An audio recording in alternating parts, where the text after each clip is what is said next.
जिस प्रकार से 9/11 का हमला ये ट्विन टावर्स पर किया गया, ये बताने के लिए कि अमेरिका का might, the might of America was in the twin towers, और इसीलिए ट्विन टावर पर हमला करके एक प्रकार से अमेरिका के सार्वभौमता को उसके ऊपर एक चुनौती दी गई। उसी प्रकार से ताज या ट्राइडेंट ये केवल होटल नहीं थे, यहां पर इंटरनेशनल कम्युनिटी रहती थी, यहां पर काउंसिलेट्स के लोग रहते थे, और मुंबई जो भारत की आर्थिक राजधानी है, उस आर्थिक राजधानी को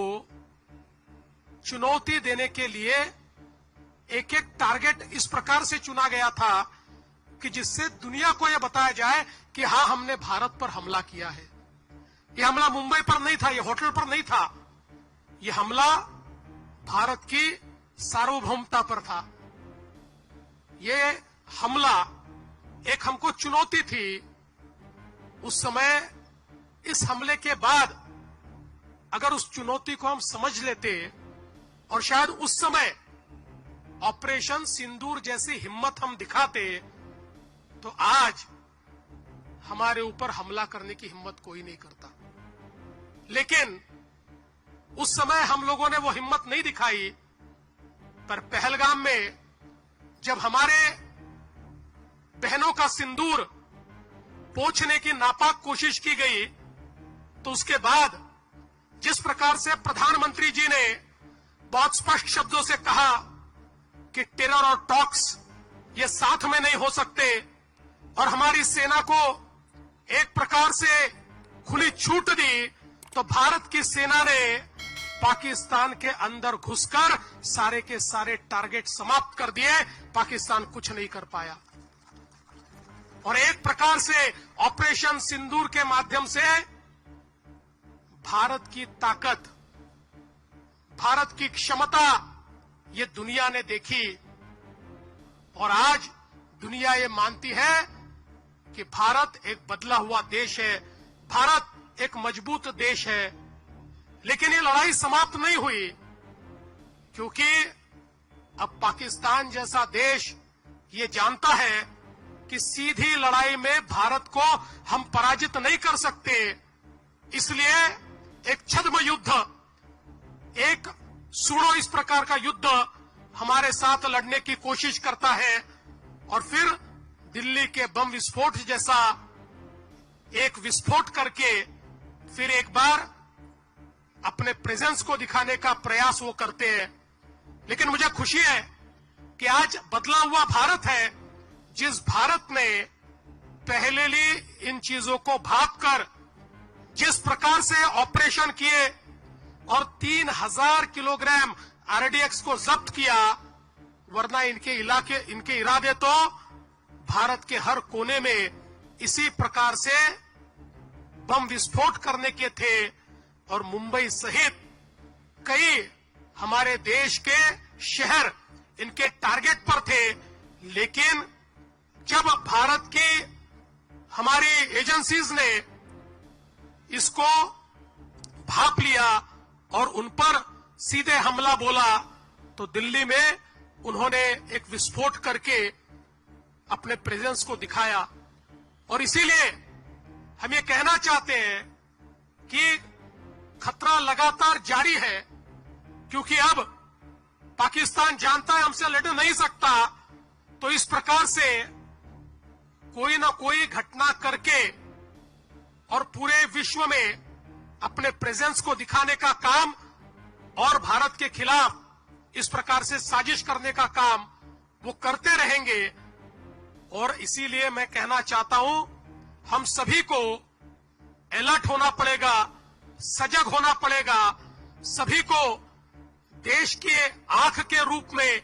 देश के कान के रूप में काम करना होगा, और देश की जबान में हमको बोलना पड़ेगा। उसी इरादे से आज का एक कार्यक्रम यहां पर आयोजित हुआ है। मुझे बहुत खुशी है कि सदानंद दाते जी जो आज एनआईए के चीफ है,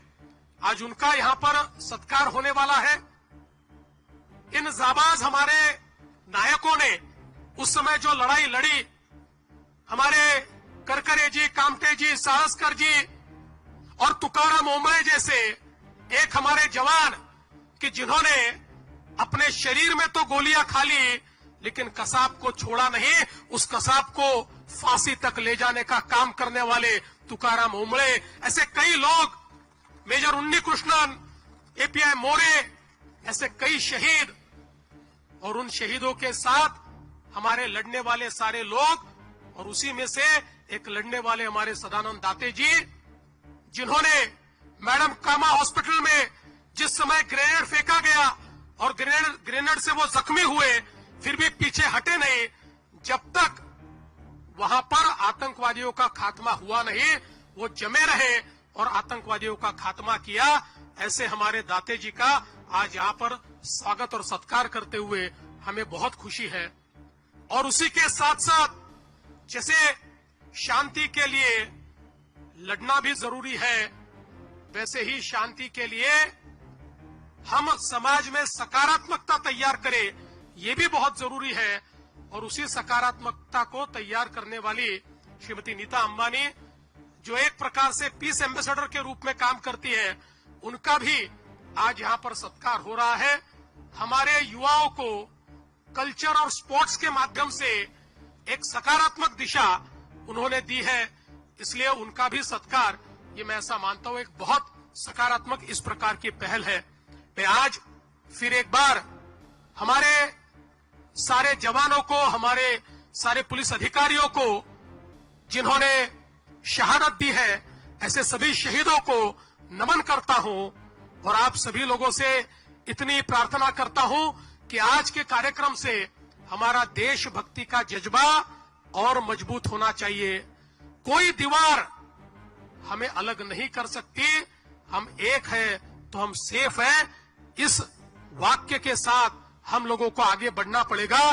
क्योंकि क्या कभी किसने सुना है सूर्य छिपता तिमिर भय से, क्या कभी सरिता रुकी है बांध से बन पर्वतों से, जो न रुकते मार्ग चलते चीर कर सब कंटकों को, वर्ण करती कीर्ति उनका छोड़ कर सब असुर दल को, ध्येय मंदिर के पथिक को कंटकों का ही सहारा, राष्ट्रभक्ति ले हृदय में हो खड़ा यदि देश सारा, संकटों पर मात कर यहाँ राष्ट्र विजयी हो हमारा। इस विजय की संकल्पना के